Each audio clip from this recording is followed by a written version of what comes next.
Привет, вы на канале «Сказочные исследования». Здесь мечты становятся планами. Оставайтесь вместе с нами. Поехали. Сегодняшняя сказка у нас будет «Кот в сапогах». Давай, наверное, начнем с того, что как ты думаешь, мужская это сказка или женская? Я думаю, это сказка мужская. Мгм. Она, опять же, про рост, развитие человека. Было в семье 3 брата. И там был отец, который фермер. И он помер. Из братьев достался по наследству кот. Что, соответственно, его это не порадовало, потому что он не знал, что с ним делать, с этим котом. Кот оказался не простым, а с таким... С чем он, как ты думаешь? У него такой разум был. Ну, Интересно. с разумом он еще и с сапогами был, да? Он же не просто кот, а кот в сапогах. Да, то есть, опять-таки, здесь мужская сказка про становление статусности, про рост, про социальный рост в том числе. То есть, когда он говорит, когда кот просит себе сапоги, он говорит, покажи свой статус. Кот это что такое? Кот. Сам кот, символ кота. Ну да, символика кота. Как ты думаешь? Я думаю, ну, она хитрость, гибкость, такие символы. Умение достигать, умение наверное, простраивать и достигать цели свои. Ну, да, вот если мы посмотрим сказки, то в сказках очень часто встречаются различные животные. Животные – это инстинкты. То есть изначально вера в инстинкт, что у него, у этого инстинкта есть статус, хитрость, ловкость, что такое, что еще у кота?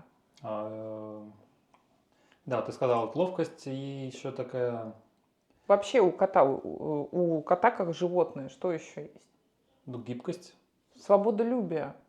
Ты собаку можешь приучить тренировать, а кошку, ну, это больше усилия будет. То есть это такой инстинкт свободы. Достаточно мужской кот. Мужской, правильно ведь? Да, кстати, не Вот. кошка. Не кошку, да. И дальше очень интересное происходит. Мы прям всю сказку целиком там не будем рассматривать, а какие-то моменты. Умирает отец. То есть, по сути, 3 брата остаются сиротами. То есть для того, чтобы приобрести статус, отец внутри должен умереть, но при этом оставив некие дары. Правильно? Да, одним он оставил, Да. То есть для того, чтобы мужчина приобрел успех, отец умирает, внутренний отец умирает. И следующий уровень, что то, что он вложил, вот эти дары, человек должен использовать. или найти, как это использовать, верно? Потому что... Ну, или найти, как использовать. Ну, мельницу-то понятно, как использовать, там осла тоже, а вот... А вот, кстати, с котом был интересный эпизод. Он все думал, а как же я и буду использовать кота? Единственное, Да. что придумал, я могу его съесть и рукавицы сшить из него. Ну, иногда мы часто дары, как бы, которые нам оставляют, мы говорим о том, что они как бы, ну, не имеют ценности. По сути, он сказал, эта ценность не имеет. Кот без, ну, у него нет ценности. А кот говорит, я тебе сейчас покажу, какой у меня ценности нет. И то, что не имеет ценности, превращается вообще то, что в дальнейшем ведет к большому росту и к большому развитию. Мгм. Давай посмотрим на детали, ну, на такие небольшие детальки в сказке. Во-первых, кот, чтобы показать, насколько он может преображать вообще внешний мир, и извлекать ресурсы из внешнего мира, он этот мешок, который ему вручил хозяин по наследству, которому он достался, Мгм. он использовал интересным образом. Он поймал зайца в него, притворившись мертвым. И этого зайца отнес не хозяину кота, а именно царю или королю. Что он при этом говорил? Кому? Королю. А что это мой маркиз тебе прислал эти дары? Вот ты понимаешь, как только появляется кот, как только появляются сапоги, как только появляется мешок, сразу появляется статус. Он становится не сыном мельника, допустим, а становится маркизом Карабасом. Да. У него тут же увеличивается статус. Вот это тот инстинкт, который верит в то, что вот та часть, да, вот в жизни разные происходят события, разные происходят нюансы, но в нас всегда есть та часть, которая верит, вот ты станешь тем-то. Или ты можешь. Да, и уже, ну, не то, что можешь, это уже заяц маркиза Карабаса, он уже есть, то есть это уже есть тот образ, которым ты станешь, все. И дальше происходит вот этот путь. Мгм. Достаточно, кстати, интересно. И он его вытаскивал Он его провел, можно сказать, за ручку по жизни Он провел этого за маркиза ручку, Карабаса. да. И если мы смотрим на символ заяц, если мы смотрим символику зайца, что это может быть? Что первое он принес королю? Символ зайца, плодородие, наверное. И плодородие в том числе, а еще? Здоровье, еда. А еще? Еще свобода, опять же. Он же в поле где-то бегает, заяц. А страх может быть? Страх? Да. Страх. Заяц как символ страха. Ну, кстати, Трусишка, может. зайка серенький, под елочкой скакал. Это достаточно часто распространенная история. И естественно, что он первое, что предъявил королю страх. Помимо всех вот этих красивых, он говорит, да, мой маркиз может бояться. Мгм. Это он, получается, показал маркиза, что он может бояться. Да, ну то есть вот он, знаешь, как когда страх пойман, он говорит, Мгм. то, что я могу справиться с страхом, со своим страхом. Понимаешь? То, что... И получается такое метафорическое послание королю о том, что я могу, мой хозяин, да, тот человек, который мной владеет, может справляться со своими страхами. И, наверное, не боится это демонстрировать другим. Ну, он же не только другим, он королю это Королю. продемонстрировал, не кому-то там, а королю. Мгм. А вот последующий, когда он поймал 2 куропаток в этот мешок, сразу такой вопрос, а что же такое куропатки, помимо еды? Ну, как ты думаешь? Ну, это красота, по-своему, свобода. Вот то, что мне приходит в голову. Давай еще раскручивай. Свобода, красота, ну, здоровье. Ну, курица, помимо того, что куропатки, да, Наверное, то, что приносит ресурсы, какие-то несет яйца. несет яйца. Мгм. Что же еще может быть? Ну, если заяц это такой мужской, это ближе к страху. Это же тоже все животные, которые есть в сказках, это про инстинкты. То это о чем? Какой инстинкт? С каким инстинктом он может быть в контакте? Куропатки, курица. Служение, наверное. Куропатки это дикая курица, да? Это вот нужно понимать, что это дикая курица. Мгм. Ну, раз дикая, тогда тоже свобода. Женщина, которая дома долго сидит и не развивается в социуме, как ее называют? Домохозяйка дикая. Да. Ну, курица ее, да, часто Курица. называют, да, ну, как бы. А курица – это материнская часть, ну, такая дикая, то есть он может приручить быть в контакте с материнской частью, она для него может быть приучена, он может ей напитываться, да, ну, можно пожарить, напитаться ей, то есть он с ней тоже в контакте, и он такую историю предъявляет королю. Мгм. То есть вначале мужскую часть, а потом женскую часть, Да, материнскую. материнскую даже в Мгм. таких символах. Окей, а вот, ну я так понимаю, когда непосредственно он все это разыграл, весь этот спектакль, ну для зрителей со стороны этой сказки кажется, что это спектакль, потому что он своему маркизу Карабасу сказал, иди ты купайся здесь и ни о чем не думай, я все устрою. Мгм. И получается, он так интересно все это подстроил, чтобы Ну, а как он провести. подстроил? Ну, там же тоже есть нюансы. Конечно, да, он, во-первых, купался, ну, если маркиз купался в озере, а озеро это, опять же, символ женского, я не знаю, к чему здесь, он, может быть, напитывался женским. Да. С него были сняты все одежды. Точно. Он вошел туда сыном мельника, а вышел маркизом Карабасом. Кстати, вот интересный И момент. его одел король. Причем самый лучший костюм. Мгм. И он сразу поднял свой статус в глазах и самого короля, и Он не принцессы. поднял свой статус, да, он не поднял свой статус, это мы можем так развивать о том, что он поднял свой статус, потому что мы как бы из начала сказки смотрим с его стороны. А если мы посмотрим со стороны короля, он поднял свой статус? Но на тот момент еще нет. Но он только одел костюм его, и он понятия не имел, кто это. Ну Что за как это, маркиз. как это понятие не имел? Король проходил мимо, юноша тонул, кот кричал то, что это маркиз Карабас тонет, маркиз Карабас тонет. Он поднял разве свой статус в рамках короля? Но мне все-таки кажется, нет, он его, получается, спас. король? Он не поднял свой статус, потому что король уже знал, что это Маркиз. маркиз, да. То есть для короля он уже был маркизом. Он никогда не был сыном мельника. Никогда. Король не знает сына мельника. Хотя это один и тот же человек. Да, если с этой стороны точно. То есть, когда мы смотрим сказку с разных сторон, из разных персонажей, мы видим разные динамики. Вот давай тогда посмотрим на динамику. Получается, после того, как спас он этого маркиза, одел, они с ним поехали по дороге. Получается, кот подговаривал всех, чтобы они говорили, что это именно владение маркиза. Да.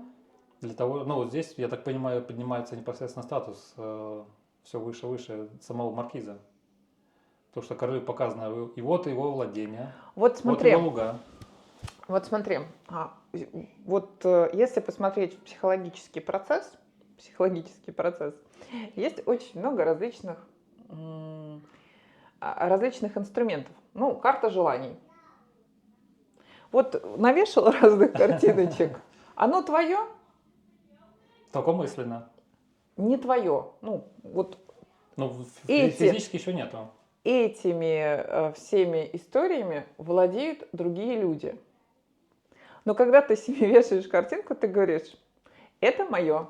Тем самым настраивая себя на то. Да, то есть тем самым ты уже для себя в своей психике говоришь, вот мы стремимся сюда, мы стремимся туда, мы стремимся сюда. По сути, коучинговая сказка, которая говорит, вот делай так, делай так, делай так. Откуда психологи и берут? Вот посмотри, и будет у тебя. Поверь, только поверь. Да, из точки А в точку Б перейди, да? Вот да, и тут получается из точки А в точку Б, он в конце концов-то у него замок. Причем с людоедом он интересно расправился. Да? Так сказать, нашел подход к нему. Да. Дал продемонстрировать тщеславие этого людоеда, чтобы он продемонстрировал, как он может превращаться то во льва, то потом в мышку, а потом в мышку он его съел. Угу. Как ты думаешь, что там такое интересное? Во-первых, кто такой людоед? Ну, для того, чтобы посмотреть, да, мы с тобой не всю динамику сказки, а вот эти вот придворные, если мы вернемся к ним, эти придворные, это те, кто говорит, верят. Мы верим, что это твое. И король мимо проезжает, и все, и для него все хорошо. Ни у кого не возникает сомнений. Да, и вопросов лишних. И опять-таки, кто с людоедом-то справляется? Сам кот. Кот. Не кто-то другой, а кот. Мужская часть закодирована. Да, если еще говорить психологическим языком, то это трикстер. Трикстерная такая роль. А это что, если вкратце, так в двух словах? Это такой, кто делает непредвиденные поступки. Он начинает, допустим, с тем, что обыденно, да, мы привыкли ложкой есть, а он начинает ложкой копать. Вот любой предмет, любое действие он начинает по-другому совершать. И на этом-то и строятся все открытия. Когда в нас заселяется трикстер. Такой нестандартный подход получается. Конечно, креативщик, грубо говоря. Да? Если совсем прям грубо-грубо. Он его достаточно креативно прикончил, людоеда. А кто такой людоед? А людоед это тоже такой символ, я так понимаю, который поедает слабых людей. Начнем с чего? Мужчина он или женщина? Мужчина, конечно. Мужчина. То есть кто может быть людоед? Только мужчина в сказках. Это внутренняя, это такая часть отца. Это отцовская пожирающая часть. Если смотреть там мифы про Зевса, Хронос был тоже пожирающей частью. Отцовской пожирающей частью. То есть когда уже человек ближе становится к социальному успеху, тем страшнее внутри развивается вот этот негативный комплекс отца. Он становится больше. И как раз вот эта вот юркая такая трикстерная часть, она его может победить.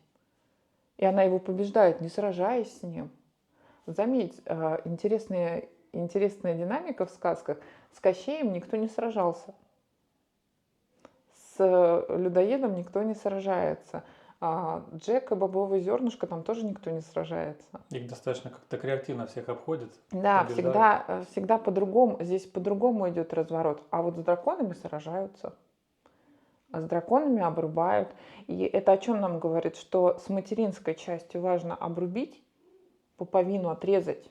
А дракон это материнская часть? Да, дракон материнский, гиперматеринский комплекс дракона.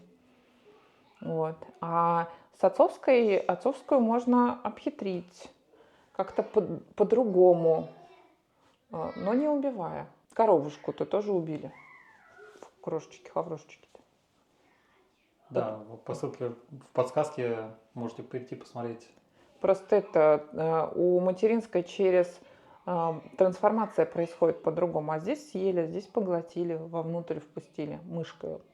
И, я так понимаю, преобразовали в себя вот эту часть пожирающую, Конечно, переработали конечно, мышкой. мышкой. Мышка же тоже не простая такая символика у мыши. Мгм. Сначала его сделали. То есть сначала это людоед, это что-то большое, которое пожирающее людей. Дальше это кто? Дальше это лев. Лев. Мощный. Ну, то есть, получается, из человеческого образа понижается в инстинктивную часть, в животное, да. И это лев. Лев это кто? Царь зверей. Король, царь зверей. То есть, а дальше уже потом в мышь. А мышь это такой... Скрытое что-то, видимо.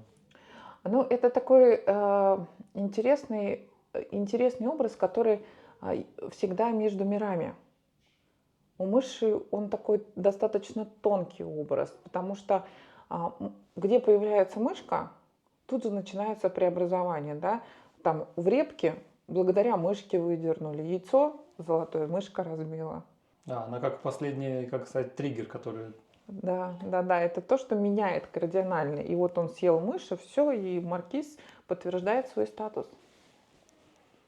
Приводит в замок и становится опять-таки владельцем замка, владельцем не только замка, но и этих полей, и всего того, что проезжали мимо, и еще сокровищем. То есть, проживая, прочитывая, прорисовывая эту сказку, как минимум, вот рост в социальном, сначала внутри будет расти этот социальный статус, а потом снаружи. Ну, если ты хочешь стать, был там, допустим, ну, не знаю, бедняком, захотел там поиметь свою квартиру. Вот, пожалуйста, читая сказку, здесь тоже написан алгоритм. Единственное, что он, по-моему, там не женится. То есть, если Емеля, они с принцессой уже живут, то здесь вот как раз только подведено к точке тому, что у них влюбляются, да. То есть здесь нету динамики дальнейшего. Они только знакомятся и влюбляются друг в друга. На этом сказка заканчивается. Да, дальше уже выводы делайте сами, что там произошло. Нет, то есть, да, вот разные динамики. Если вот Емеля, они на этот остров, в принципе, они тоже там нету, не сказано, что пира нигде нету. Пир обычно происходит, когда выход через материнский комплекс. Вот, Марин, как вот проявляется, мы уже говорили с тобой, то, что есть негативная пожирающая отцовская часть, а как оно вот в реальной жизни проявляется? Ну, очень просто. Говорит, ты недостоин этого. Да у тебя никогда не получится. То есть, иными словами, когда сын к отцу пришел, а отец ему говорит, да у тебя ничего не получится, ты вообще Ну да. ты не тренировался, вот как тот Саша какой-то, да, который друг Когда моего... тебя сравнивают, обесценивают, когда гнобят, ну, Ни во что токсично. не ставят. Ни во что не ставят, да. Ну, знаешь, там, ну, ты сосунок. И все, ты не хочешь, ты сам развиваться не хочешь. У тебя поникшие, веры в тебя нету. А иногда возникает, да пошел ты, и вот этот кот в сапогах, да пошел ты, я сам знаю. А когда уже сын отцу так отвечает. Да, когда может. Почему важно, когда дети маленькие, чтобы родители сражались с детьми, и дети их побеждали? Это уже в детстве начинает развиваться. У нас утеряна традиция вот этих вот сражений, да, даже тот же самый бой с подушками, очень редко я не слышу, чтобы родители игрались таким образом. Вот, кстати, может быть, не совсем в тему, но в мире животных даже котята сражаются со своими родителями, их побеждают. Да, это важно, это очень важный процесс для того, чтобы стать взрослым. Спасибо, дорогие друзья, что были с нами, посмотрели эту сказку. Свои идеи и мнения можете написать в комментариях. До новых встреч! Всем пока-пока.